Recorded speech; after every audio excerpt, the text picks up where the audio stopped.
Greetings and welcome to Nathan Lyle Official. If you've never seen my face in a video before, my name is Nathan Lyle. This is my personal channel where I do vlogs, reviews, and anything else that happens to catch my fancy. We're doing this just to catch up. First of all, I just came from outside. It's 50 degrees outside, which some of y'all, depending on where you live, you might be like, that's literally nothing. That's like a warm summer day. I get that. But this is Texas, okay? South Texas. Now, there are people in Texas who will argue that I'm not South Texas.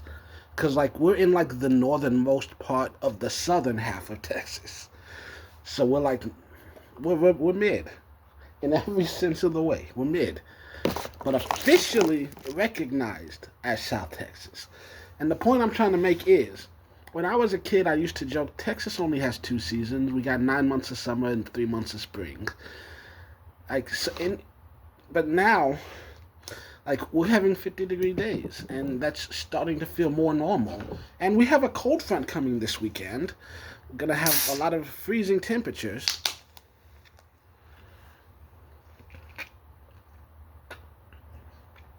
And I don't like that. I grew up in the heat. I strongly prefer the heat. I'm like a bear, okay? The colder it gets, the less I want to move. If it's 20, 30 degrees outside, even with my heater, I don't think the heater was designed for sub-freezing temperatures. Because I'll have it set at 70, and I'm still sitting here, shivering under 3 blankets. But, whatever.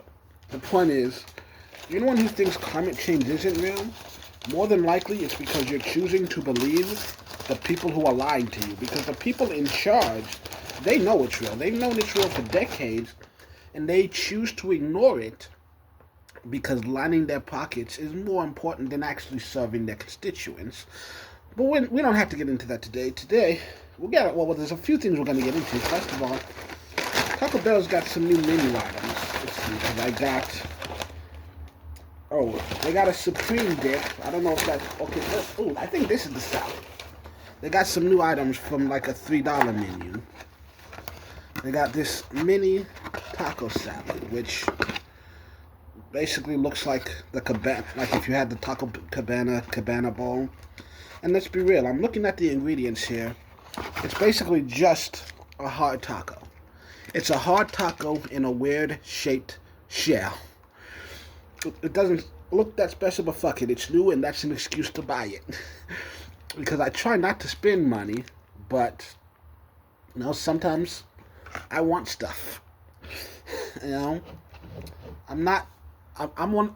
don't make enough money that I can afford to spend recklessly, because I'm not gonna make it back very quickly. But I do have enough money saved that I'm not dead broke. But at the same time, I prefer this money not be touched. Okay, I know people who make more than me that for some reason they just do not have a savings account.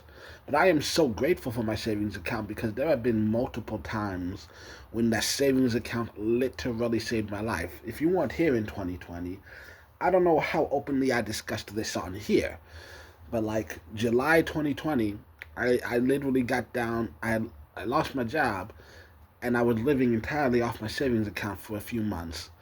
And I got a new job just in time. Like, literally, I had $500 left in the bank.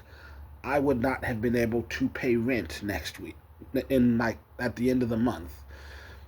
So I got a new job just in time. I barely survived. And at the time, I think there was a moratorium on rent and on evictions, I think. But people were still getting evicted.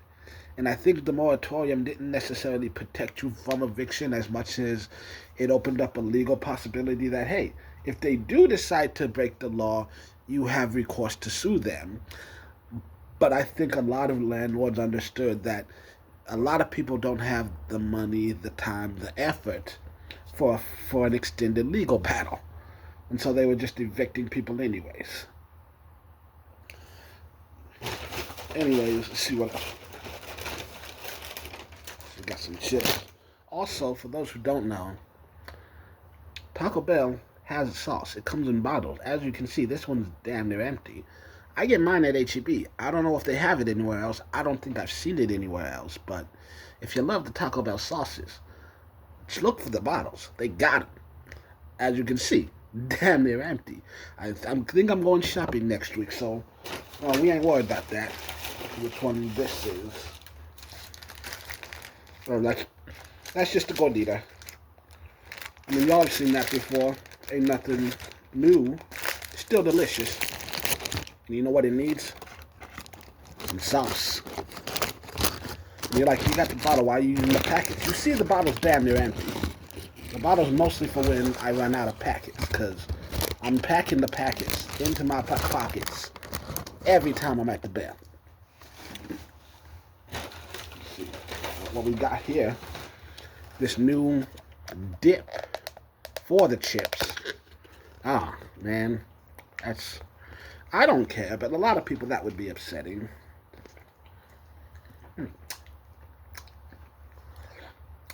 I will say, that does taste alright. Not blowing me out of the water yet, but let's,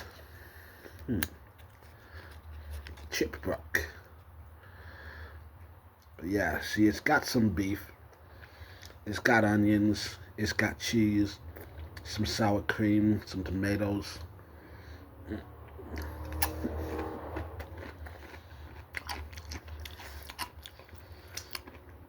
So, once again, it tastes like a taco.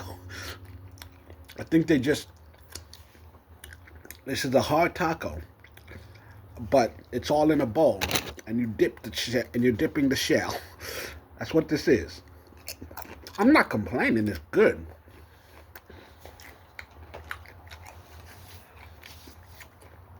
No, Taco Bell's just got really good marketing, I think. Also, I should mention all of this. I got 4 items, cost me $8. The gordita was free because I got rewards. And I'll say this, I feel like Taco Bell possibly has the worst reward system of most major restaurants. But, once again, I'm still eating that. It's delicious. I just hate that. I feel like the rewards expire too damn soon. And I get it, it's incentive to go back, and it works because it's one of my favorite places to eat anyways. I'm gonna put some sauce on it.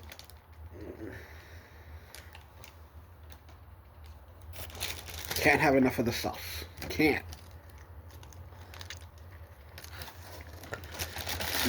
And so yeah, it works because I was gonna eat there anyways.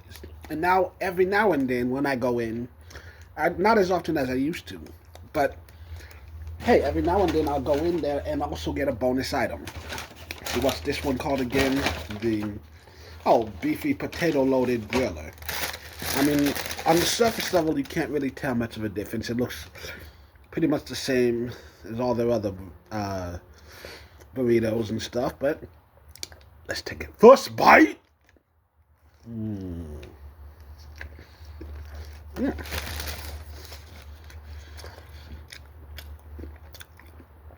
I taste the potatoes immediately, and the beef hits second. It's like I'm getting a hint of the cheese.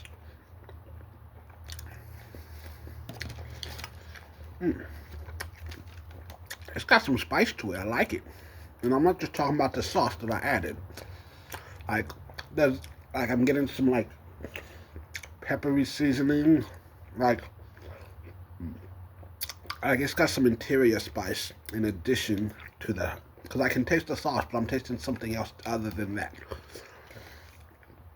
I like it. And I think for the price, it seems like it'll be very filling. I ain't mad at that. I ain't mad at you. Technically, haven't had a bite of this yet. How should I approach this? Well, a piece fell off, so we'll go with that. I mean, yeah. I'm getting distracted by my food. I probably shouldn't. This is why I don't make too many videos while I'm eating, but having the food was a good excuse to make a video. So,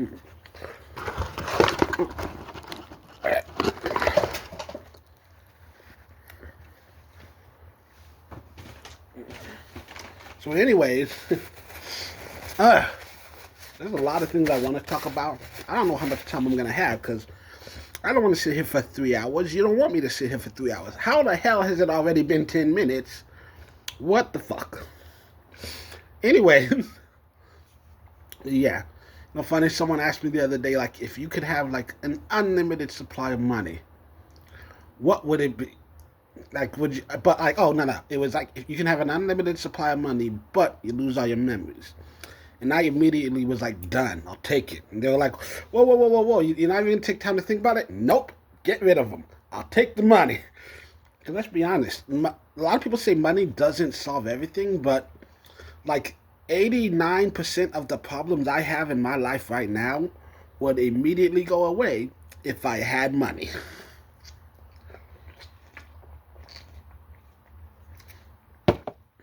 And honestly, I don't value my memories all that much. I mean, I've had a long life. I've had a very long life. Sometimes it has it been fun at times? Sure. There are some good memories that I would be sad to get rid of, but honestly, I think overall, honestly, hell, my life might be better without my memories. Like, they asked, hey, what about your family? Aren't you going to miss them? You're not going to miss them if you don't know they existed, you know? Like, no memories means no memories. So they will be strangers to me. Will it feel like there's a hole in my heart? Maybe. But I won't know what that hole is. Plus, honestly, with all history, I think my family and I will get along better if I don't have my memories of them. And honest, I think I find it fascinating because I've always been a fan of the nature versus nurture debate. And I am interested, very, very interested in knowing who I would be without my memories. Because I feel like I am such a jaded and twisted person. So I think I'm a naturally hopeful person. But life has turned me into a pessimist. So, who would I be without my memories? I think the most disappointing thing about losing my memories that the me that I am now would want to see who I become when those memories are gone. But I don't get to see that. Plus, I love the idea of getting to basically relive my life again. Like, I have always loved music. Music is my soul. Hearing my favorite songs again for the first time, like, I love the idea of that. And also, will they be my favorite songs? Would I still love them without the memories attached to them? Watching Lion King for the first time as a 35-year-old with no memories, basically born yesterday, will it still have the same impact? Because there's actually I'm trying to remember. There's think three different types of memories, and episodic memories are what form your personality because it's the stories that you tell yourself in your head, this is the life you lived.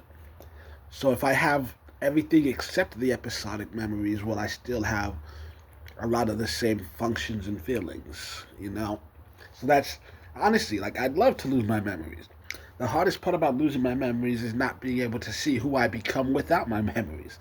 But that's not the point. Alright, whatever. That's just a thought that's in my head. I actually came here to talk about the books. I have multiple books, actually. I only have a couple of them here. The first one I made, my autobiography.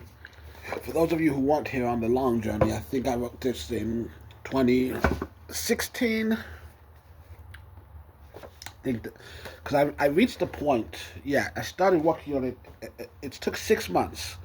Well, technically it took 2 years, but I reached the point where, I don't like who I am. I need more. I need better. I need to try something, anything. So I spent 6 months just every free second of my life that I could find, just writing down every memory that I have in my life. Every single one. And I feel like everyone should do that. It's very cathartic. Just sit down and write down every memory you have from your life. I'm gonna take another bite because I'm kind of hungry.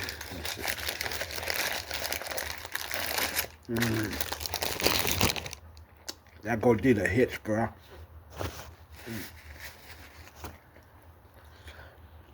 I just got food scattered all around me.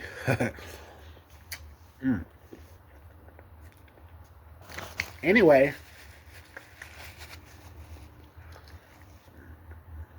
um, oh yeah, the book. I blanked for a second. Food entered my mouth. I forgot everything else that's ever happened in my life. Anyways, so yeah, I sat down and just spent 6 months writing every single thing that I have, and it's quite shocking, honestly, to see what sticks out and what doesn't.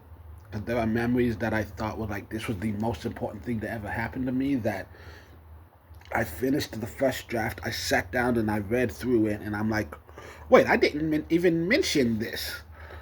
Why didn't that stick out? Uh-huh. And then other things that at the time didn't feel like a big deal, but now realizing, wow, I remember every single detail of this event, every single second of it is stuck in there. This was like a moment of my life, that defined my life. So yeah, I'd recommend anyone who has any inkling of writing, even if you have no intention of publishing it, just fucking do it. If you haven't kept a diary your whole life, because I tried for a few years, after, like as a teenager, it just didn't keep. But like anyone, like that's like revisit your life. Just write down every memory you have. You'll be shocked what sticks out. And then, like I said, spend a year and a half editing, adding and removing stuff because there are something that even though this is a good memory, like I'm figuring out what story do I want to tell. It's not as simple, it's not as simple as just, okay, this is the thing that happened in my life, so I have to say it. But it's like, is this furthering the plot? So some details got removed, some things got added because I realized, well, this feels like a minor detail, but it obviously connects to something else larger that does happen down the line. Blah blah blah. So I spent a year and a half editing. Oh, come on. Anyway.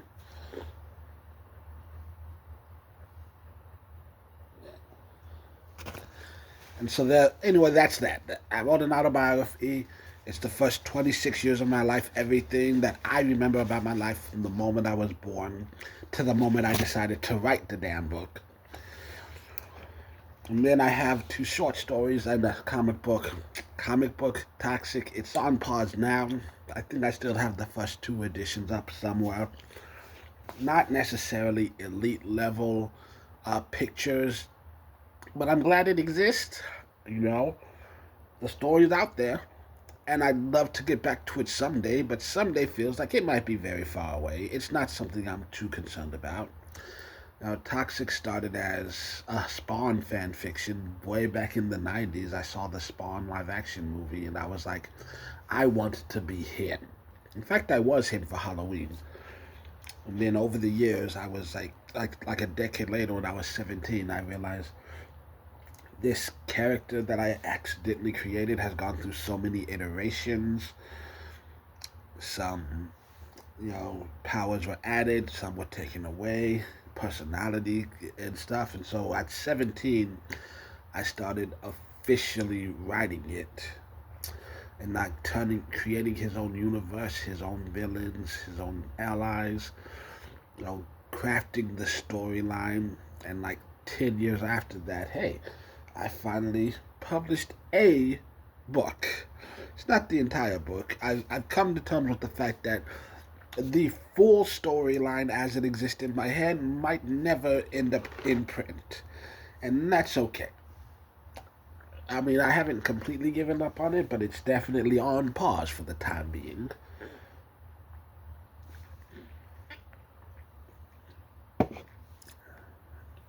And,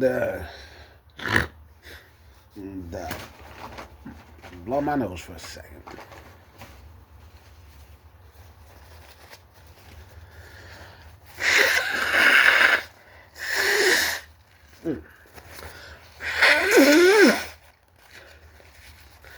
combination of the cold weather and the mildly spicy food. Not, and like literally mildly, barely any spice. But it does exist technically. And it's the contrast that's getting me. Anyways, oh.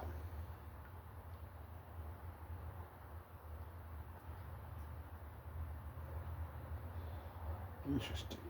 Okay. I got raid on. Anyways. Talking about the books again. So yeah, there's that. I've got two short stories. One of them, Forever I'm In. That is what it is. Who knows? If I ever get a major publishing deal, I might have an extended version because, like, I was proud of what I wrote, but in the years since then, I'm like, there might be a tiny bit more story to tell. Not enough for a sequel, but maybe 2 or 3 additional chapters at the end to see, like, because life doesn't just end there. Like, at the time, this was the best story I was capable of writing. I write what felt right to write at the time that I wrote it. I sometimes hear myself speak and I'm wondering, do the things I say make any sense to the people that are hearing them? But I wrote what felt correct to write at the time. But in the years since, and the many other stories I've worked on, there are times when I've revisited this story and I thought to myself, I can do more. I can do this better. And so, yeah, that's one that, like I said, as of now, no actual active plans to work on it, but in the back of my mind, hey, if I ever do strike it rich and I have enough money that I can just, fuck it, pay a ghostwriter to do the actual hard work for me, then I might do an extended edition re-release with like 2 or 3 additional chapters tacked on.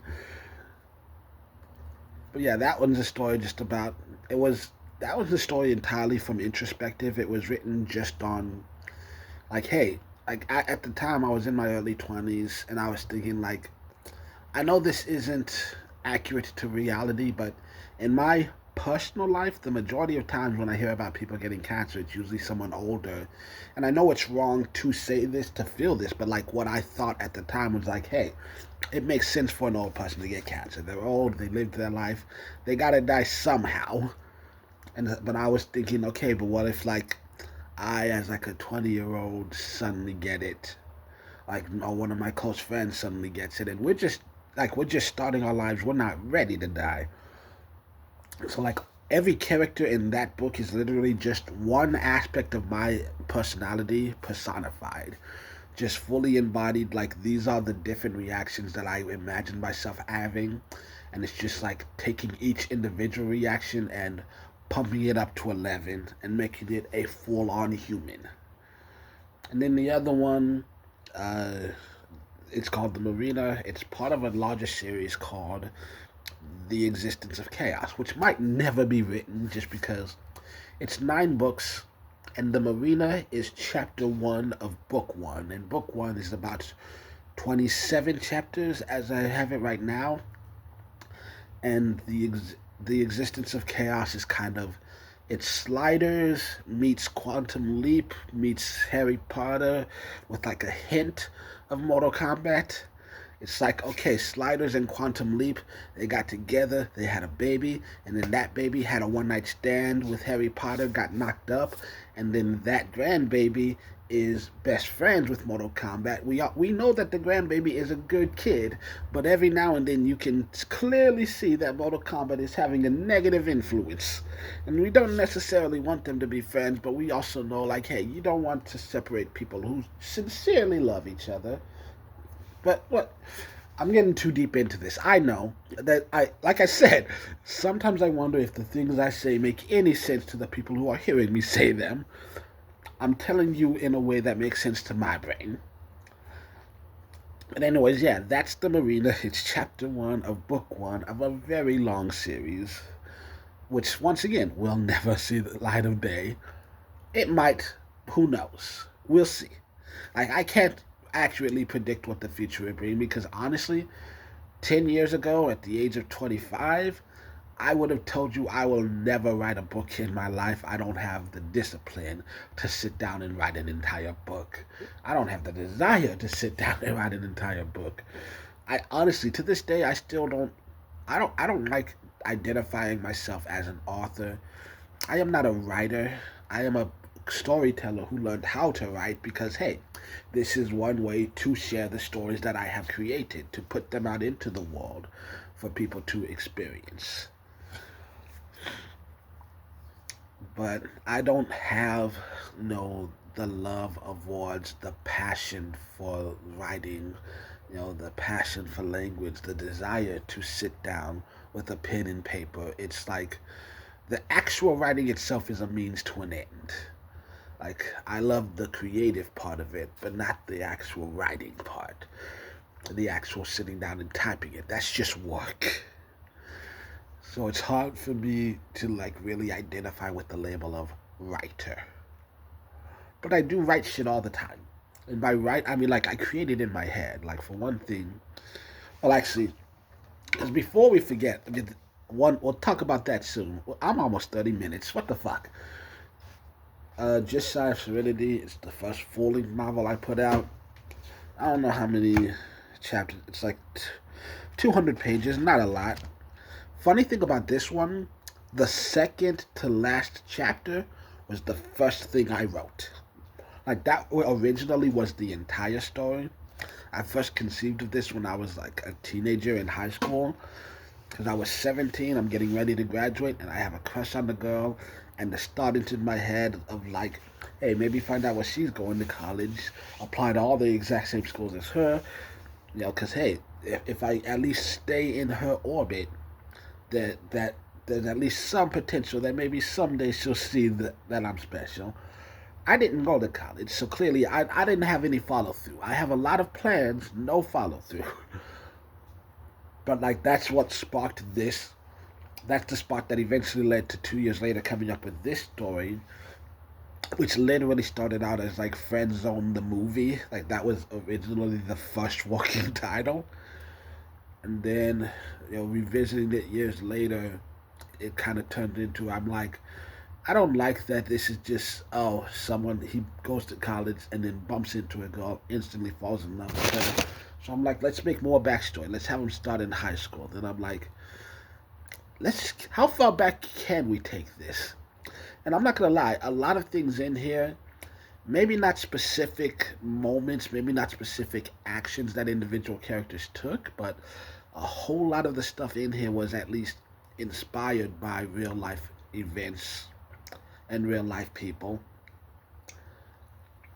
So, yeah, if there's any point where you're like, this doesn't feel realistic, just keep in mind, a lot of it really is. Like, reality is often stranger than fiction, because in fiction we're obsessed with making sure things make perfect sense, that they can be explained, but a lot of times in reality, shit doesn't have an explanation. Shit just fucking happens. So yeah, we're gonna go and wrap this up, because honestly, one of the things I wanted to talk about, I almost made a video last week, but just decided I didn't feel like it. First of all, I don't know if I'm going to make any more edited videos for the rest of this month. Probably not for January. And in February, I'm going to try to do at least one edited video. I might go ahead and do part 3 of the Forgotten 90s shows. Go ahead and check out those 1 and 2 if you haven't seen those already. I don't know. I might get into some more fan fiction. I haven't made any official decisions yet. As far as letters to my therapist, I really don't know. I might. I have no plans to make it right now, but I might end up making it. We're waiting. We're gonna wait and see. I have no idea what the future holds. We're playing this shit by ear.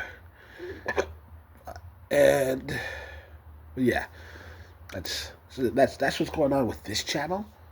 But I'm seeing like when it's a lot easier to feel excited about making videos now that there's actually engagement.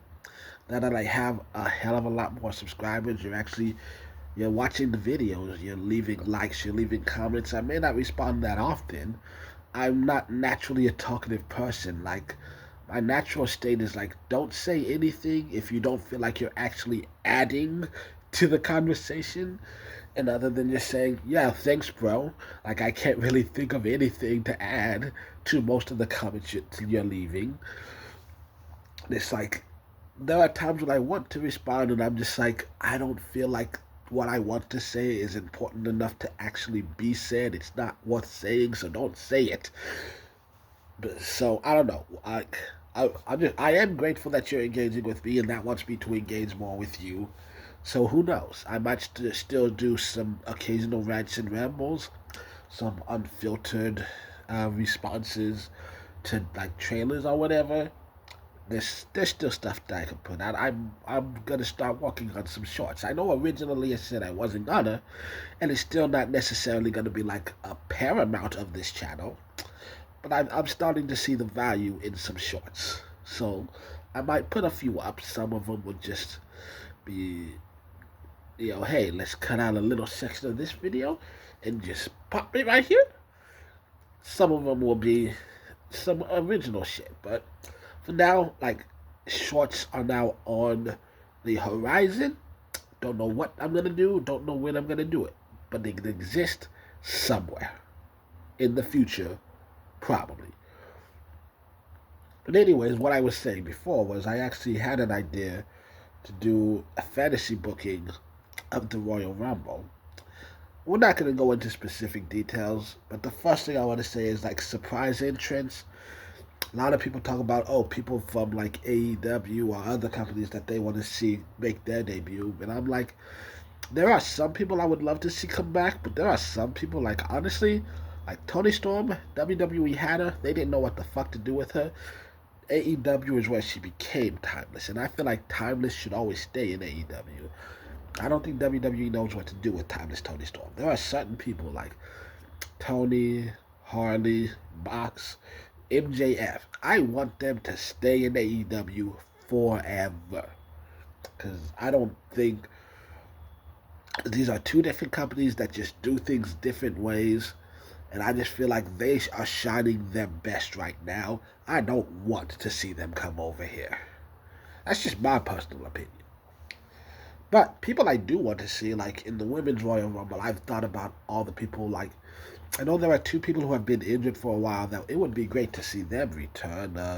Bianca Belair, obviously, I know her injury ended up being much bigger than we expected, and that's why she's been gone so long, but I know she's been working. So who knows? Maybe she's ready to come back and they just decided to save her for the Royal Rumble to get a big pop. Like, that's the biggest surprise I think we're going to get. I'm feeling it in my bones. Bianca, Royal Rumble.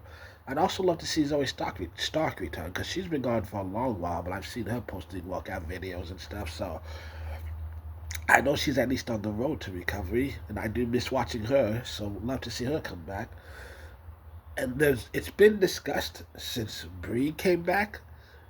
No, since Nikki came back, would Brie come back? And that's something I would be interested in seeing, because the second the WWE introduced the tag titles, the first thought in my head was, what the fuck took so long? Because you had a perfect tag team here earlier.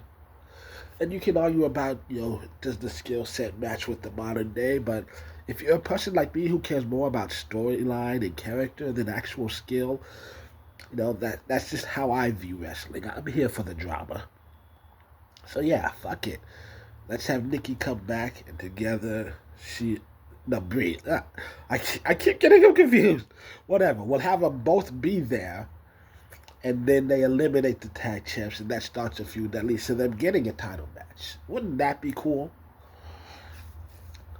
But also, because, like, honestly, I completely lost all respect for the women's tag titles at last WrestleMania. WrestleMania 40 was amazing, so I knew that no matter how good it was, I would be disappointed in 41.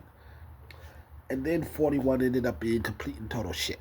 Don't get me wrong, there were a couple of great matches that were definitely worth watching, but overall, just so disappointing, and nothing more disappointing than the complete lack of respect that WWE seems to have for a lot of the titles in the women's division. Because Lyra Valkyria already has the Intercontinental title. She could have defended that at WrestleMania. Could have been a one-on-one, her versus Bayley. Bayley has enough incentive to just want a title. and then have Becky have a surprise. Oh, it ends in no contest because Becky shows up and just stomps him out, and then takes off the mask like it's Becky Lynch. Oh my god! Could have just She could have just shown up with a heel turn, and then hey, maybe that leads to a triple threat. Who knows? There's so much they could have done with the IC title, but no, she's wearing the IC title. It's there, but they're gonna put her with this complete newbie tag team that's never worked together before, starts the gauntlet and runs through a bunch of well-established, well-loved tag teams, any one of which I would have preferred to win it all. I don't even hate the teaming of Lyra and Bayley. It works. But that was just horrible fucking storytelling. And they make it even worse because, okay, they make them go through the gauntlet only to then break up the team so that Lyra can team with Bayley, win the tag titles, which they hold for less than 24 hours. What the fuck? These titles should not be props. They should actually fucking mean something. I need to calm down. I'm just saying. Also, I definitely want to see some NXTers in there. I definitely, if So Ruka is not in the Royal Rumble, we ride at dawn. I mean, if she gets injured, I guess we can't help it. But if she's healthy and capable of being there, she damn well better be in there. And I don't care who wins, as long as it's someone who's never had a title before. That's my request. Like, I would strongly prefer if the Royal Rumble winner is someone who's never won a title before. I mean, if it's Bianca, I won't be upset. But, like, I remember how painful it was watching the Royal Rumble last year, because as soon as Charlotte announced herself, I'm like, please, God, don't do this again. Don't just let her drop in out of nowhere after being gone a fucking year and immediately be a title shot. And guess what? It comes down to Roxy and Charlotte. And I'm just like, please, Triple H, if you have a single fucking testicle left in your body, pull the trigger, give Roxanne this main event. Give it to Roxanne. God damn it, it's Charlotte. I fucking knew it!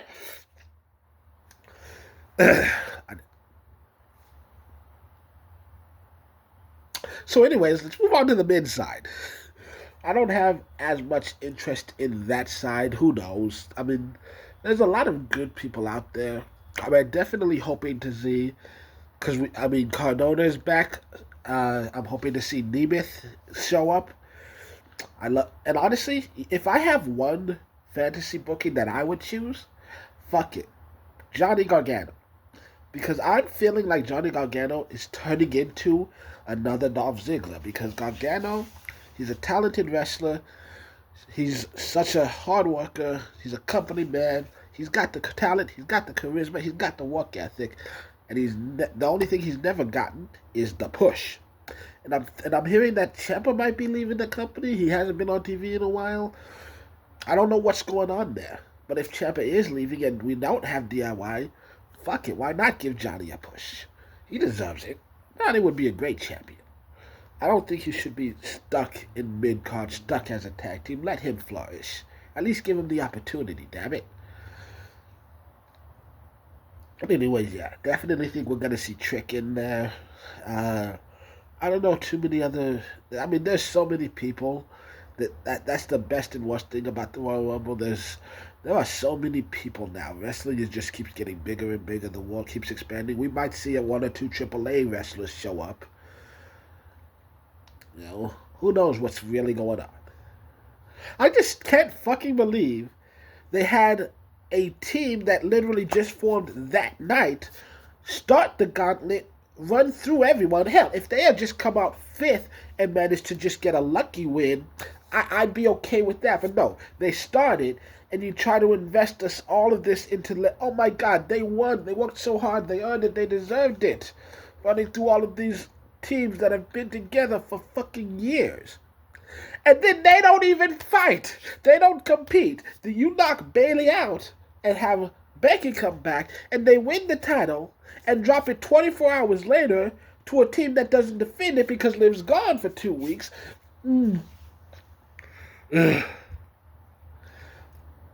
just it's the the women's division in the WWE kind of sucks. And I don't mean they are some of the most talented women ever.